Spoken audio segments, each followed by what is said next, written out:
अल्हम्दुलिल्लाहि रब्बिल आलमीन वस्सलातु वस्सलामु अला सय्यिदिल मुरसलीन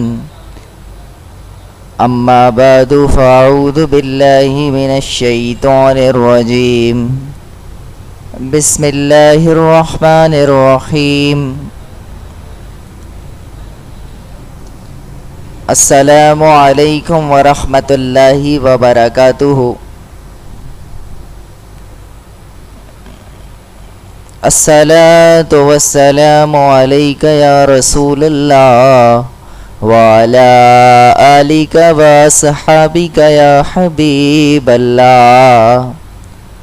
रब्बी ज़िदनी इल्मा, या अल्लाह हमारे इल्म में इजाफ़ा फरमा।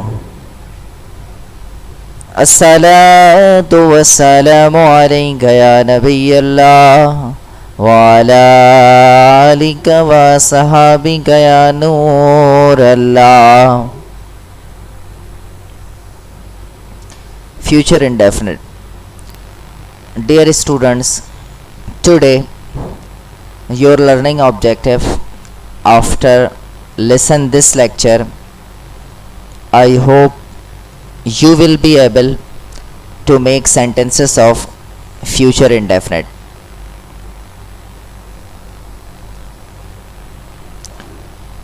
Dear children, students of class 7th at Darul Madina, how are you? I hope you all are fine.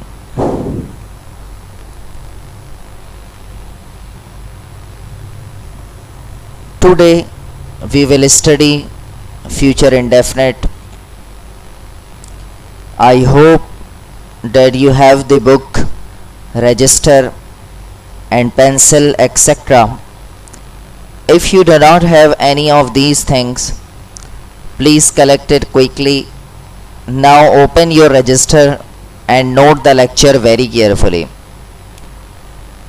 Definition of future indefinite. Students, firstly we are talking about the definition of future indefinite. It talks about intentions and willingness.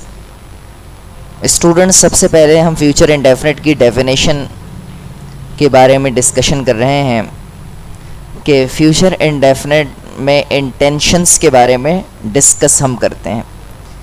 Intentions कहते हैं इरादे को,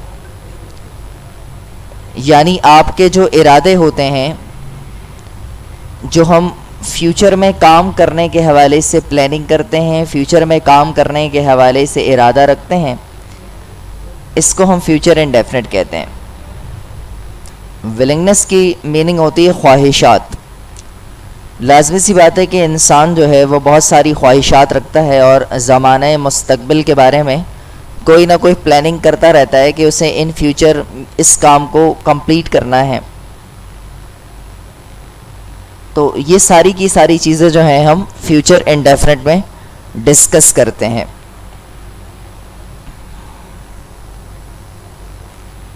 Formulas, structures of future indefinite, and students, you should remember the structures of future indefinite. It is very beneficial for us. Affirmative sentence of future indefinite, subject plus helping verb will plus verb की first form plus object. Negative sentence, subject plus helping verb will not plus verb की first form plus object. Interrogative sentence, helping verb will plus subject plus verb की first form plus object. Question mark. ये formulas हैं, structures हैं। जब भी आप future indefinite में sentences को बनाएंगे तो आप इन्हीं स्ट्रक्चर्स को फॉलो करेंगे। Example number 1 students,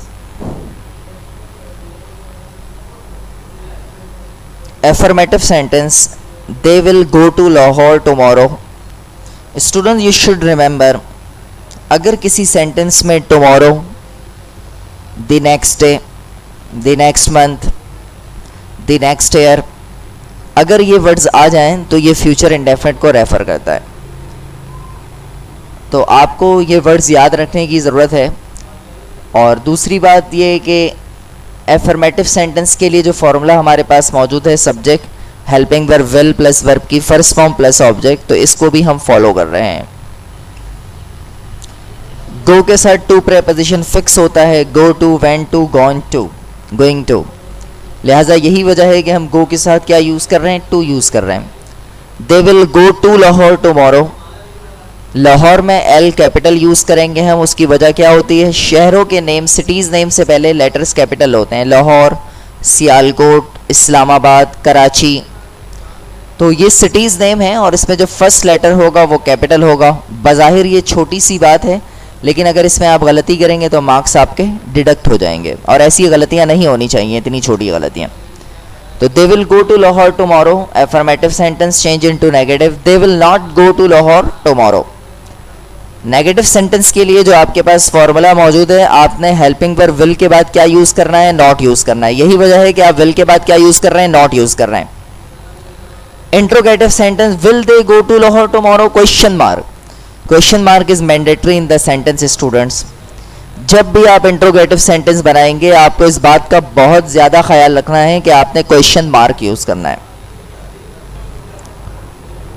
example number 2 students, affirmative sentence, my friend will help me, मेरा दोस्त मेरी मदद करेगा।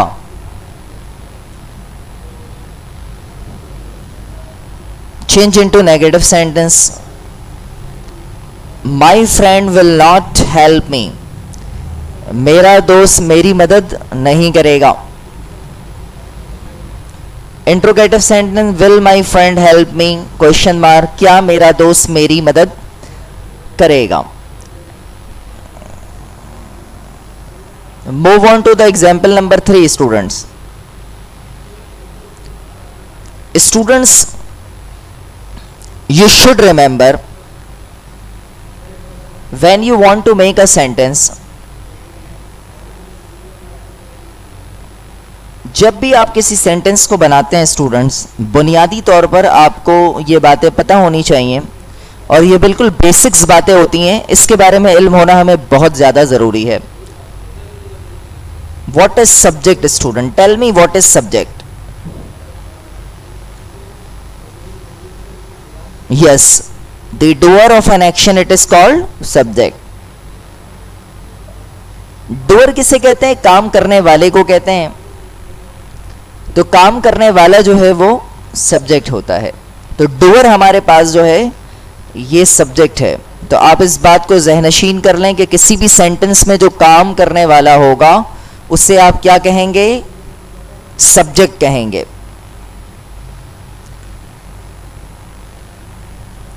आई टीच यू, इस सेंटेंस में आई सब्जेक्ट है क्योंकि वर्किंग करने वाला मैं हूं, तो ये डूअर कहलाएगा। What is verb student? Verb is a word which shows an action और state, it is called verb. देखें, वर्ब में दो चीज़ें होती हैं, एक एक्शन वर्ब और दूसरी जो चीज़ होती है वो स्टेट।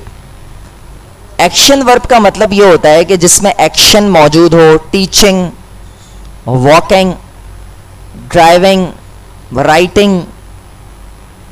आप क्या समझते हैं कि ये जो वर्ब्स मैंने आपके सामने कहे हैं, टीचिंग, वॉकिंग, राइटिंग, क्या इसमें एक्शन मौजूद है? यकीनन इसमें एक्शन मौजूद है। बगैर एक्शन के हम कैसे टीचिंग कर सकते हैं? लिखने में भी एक्शन मौजूद है, वॉकिंग में भी एक्शन मौजूद है, ड्राइविंग में भी एक्शन मौजूद है। तो ये बिल्कुल सिंपल सी बात हम कर रहे हैं कि जिसमें एक्शन मौजूद हो। और स्टेट आप जानते हैं हालत को कहते हैं। आई एम अ टीचर में एम बी वर्ब है और यहाँ मेरी हालत बताई गई है कि I am a student, I am a teacher, कि मैं टीचर हूँ। We are the students of class 7, कि हम क्लास 7 के स्टूडेंट्स हैं। तो इस सेंटेंस में आर जो है ये बी वर्ब है और इसी को आप स्टेट कहेंगे कि यहाँ हमारी हालत बताई गई है कि हम क्या हैं, स्टूडेंट्स हैं।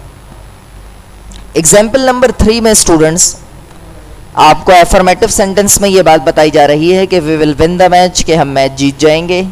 Negative sentence, we will not win the match, हम मैच नहीं जीतेंगे। Interrogative sentence, will we win the match, क्या हम मैच जीत जाएंगे, question mark. Example number 4 students, affirmative sentence, he will wait for you in the library, वो library में तुम्हारा इंतजार करेगा।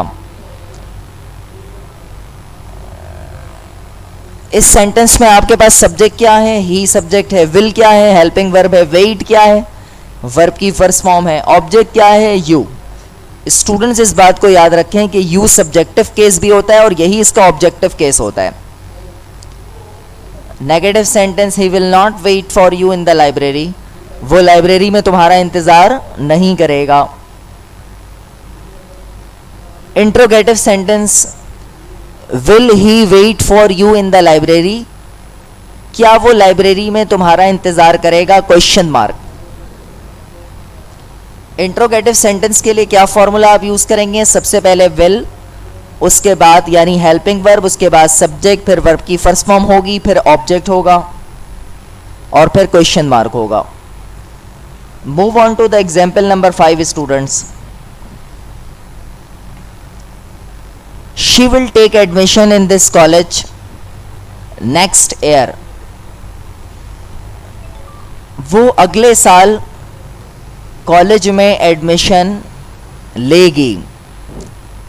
तो मैं आपसे ये बात पहले कर चुका हूं कि अगर किसी सेंटेंस में next year, next month, next day, अगर ये वर्ड्स आ जाएं तो ये किस बात को इंडिकेट करते हैं, फ्यूचर इंडेफिनिट को करते हैं। तो ये बात आप ज़हनशीन कर लें, ये बहुत सिंपल सी बातें हैं और छोटी छोटी सी चीज़ें जो अगर हमें याद रहेंगी तो ये चीज़ें हमारे लिए ग्रेजुएशन तक की काम आएंगी, क्योंकि आप ग्रेजुएशन तक इंग्लिश पढ़ रहे होते हैं। तो इंग्लिश ये हमारे लिए बहुत ही इंपॉर्टेंट सब्जेक्ट्स हैं और ये ग्रामर की बेसिक्स बातें हैं जो हमारे लिए ज़िंदगी भर पढ़ाई करते हुए ये चीज़ें काम आती हैं। तो she will take admission in this college next year, change into negative sentence, she will not take admission in this college next year, कि वो अगले साल कॉलेज में दाखिला नहीं लेगी। अब मुझे ये बताएं कि इस सेंटेंस को ये बात हम कैसे कहेंगे कि ये नेगेटिव है। यहाँ बिल्कुल वाज़ेह तौर पर ये बात मौजूद है कि विल के बाद नॉट यूज़ कर रहे हैं और नॉट इस बात की अलामत है कि ये नेगेटिव सेंटेंस है। Interrogative sentence, will she take admission in this college next year, question mark. क्योंकि ये सेंटेंस हेल्पिंग वर्ब से स्टार्ट हो रहा है, विल से, इसलिए हम इसे इंट्रोगेटिव कहेंगे और क्वेश्चन मार्क यूज करेंगे। इसी तरह से इस बात को भी ज़हनशीन कर लें कि कॉलेज का जो वर्ड है इसकी सही स्पेल होती है COLLEGE। बहुत सारे लोग COLLAGE यूज़ करते हैं, तो ये गलत है। सही जो स्पेल होती है वो आपने यूज़ करनी है, वो क्या होती है, COLLEGE, college. Move on to the example number 6 students, affirmative sentence, the ice will melt soon, बर्फ बहुत जल्द पिघल जाएगी। तो ये फ्यूचर की बात कर रहे हैं हम वाज़ेह तौर पर, लिहाजा हम इसे फ्यूचर इंडेफिनिट कहेंगे। उसके अलावा आपके पास सब्जेक्ट के बाद विल यूज़ कर रहे हैं आप, विल के बाद आप वर्ब की फर्स्ट फॉर्म यूज़ कर रहे हैं, तो ये सारी की सारी चीज़ें जो हैं ये हमारे लिए हेल्पफुल होंगी अगर आपको फॉर्मूलाज याद हों। Change into negative sentence, the ice will not melt soon. अब यहाँ विल के बाद आप नॉट यूज़ कर रहे हैं जो कि नेगेटिव की अलामत है। Interrogative sentence, will the ice melt soon, question mark. सबसे पहले आपने हेल्पिंग वर्ब विल यूज़ किया, फिर सब्जेक्ट, वर्ब की first form and then object, question mark. Move on to the example number 7 students, affirmative sentence, the boys will stand at the bus stop, लड़के bus stop पर खड़े होंगे। Students ये बात याद रखें कि स्टैंड वर्ब की फर्स्ट फॉर्म होती है। What is the second and third form of stand students, stood, stood. इसकी सेकंड फॉर्म स्टूड होती है और थर्ड भी क्या होती है, स्टूड होती है, कि लड़के बस स्टॉप पर खड़े होंगे। Change into negative sentence, the boys will not stand at the bus stop, कि लड़के बस स्टॉप पर खड़े नहीं होंगे. Interrogative sentence, will the boys stand at the bus stop question mark, क्या लड़के बस स्टॉप पर खड़े होंगे. Example number 8 students, affirmative sentence, he will buy a new laptop, वो न्यू लैपटॉप खरीदेगा. बाय जो है ये वर्ब की फर्स्ट फॉर्म होती है, इसकी सेकंड फॉर्म क्या होती है, बाउट, इसकी थर्ड फॉर्म क्या होती है, बाउट. यहां हम फर्स्ट फॉर्म क्यों यूज कर रहे हैं, क्योंकि हम फ्यूचर इंडेफिनिट में मौजूद हैं, क्योंकि फ्यूचर इंडेफिनिट के रूल के मुताबिक कौन सी फॉर्म यूज होती है, फर्स्ट फॉर्म यूज होती है. That's why we use first form of the verb in this sentence, because we are making the sentences of future indefinite. क्योंकि हम कौन से सेंटेंसेस बना रहे हैं, फ्यूचर इंडेफिनिट के. तो he will buy a new laptop, change into negative, he will not buy a new laptop, वो न्यू लैपटॉप नहीं खरीदेगा. Change into interrogative, will he buy a new laptop, क्या वो न्यू लैपटॉप खरीदेगा, question mark. Students, you should remember the structures formulas of future indefinite. देखें student, ये बात बहुत ज़्यादा इंपॉर्टेंट है कि आपको सारे फार्मूलाज याद हों, आपको स्ट्रक्चर्स याद हों. अगर without formula it is impossible to make sentences, बग़ैर फार्मूलाज के आप सेंटेंसेस नहीं बना सकेंगे. अगर आपको फार्मूलाज याद नहीं होंगे तो शायद आप सेंटेंसेस तो बना लें, लेकिन सेंटेंसेस गलत हो जाएंगे. और हमें ग्रामर के जितने भी रूल्स हैं ये सारी की सारी चीज़ें फॉलो करनी है, क्योंकि कोई भी काम हम अपनी तरफ से नहीं कर सकते. जो चीज़ें हमें जिस तरह से रूल्स एंड रेगुलेशंस बताए गए हैं उसी के मुताबिक हम काम करेंगे. Summary. So now students, you should remember future indefinite is very important for us, because we always use these types of sentences in our daily routines. Dear children, I hope that everything I have taught about future indefinite is clear. Revise it and practice the future indefinite at home. जज़ाकल्लाहु खैरा.